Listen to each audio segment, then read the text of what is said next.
Worth mentioning. You want to talk about a political issue that is not discussed by major parties, not discussed by big media. It's about population. And it's not just population about, fear of immigrants and fear of Muslims and fear about people who don't look at us. It's where people move to.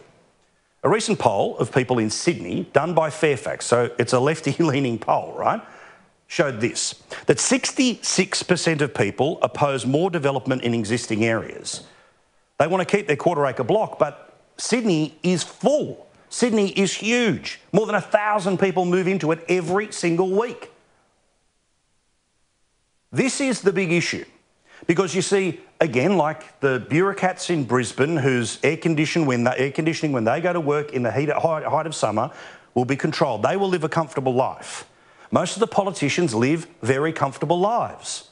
They live in places that are not being developed, not being turned over. They live literally in harbourside mansions, or in the case of Craig Laundy, one that he bought that was outside of his own electorate.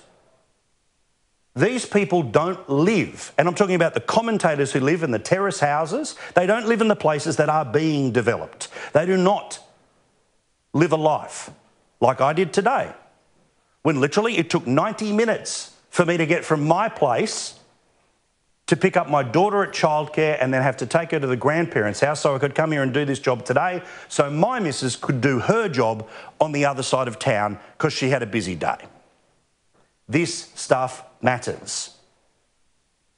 Every time they build a road, because they have to get a private company to do it. The private company doesn't build a 4-lane road, they build a 2-lane road and then they put a damn toll on top of it.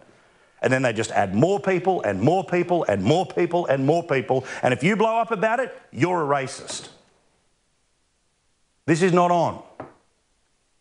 How can we continue to have the same policy? A big Australia. Well, we have it to make sure that the budget keeps growing and that the country always keeps growing economically. As Dick Smith says about a big Australia, it's a Ponzi scheme. You need as many people as possible paying tax now for all of the benefits that are there at the back end for other people. Somebody should confront this, but again, if you talk about it, you're racist.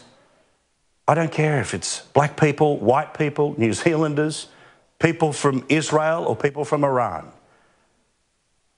The budget said that we would have under 200,000 people added to our population through immigration in the last year, but ABS numbers show it was 230,000 people who actually turned up here.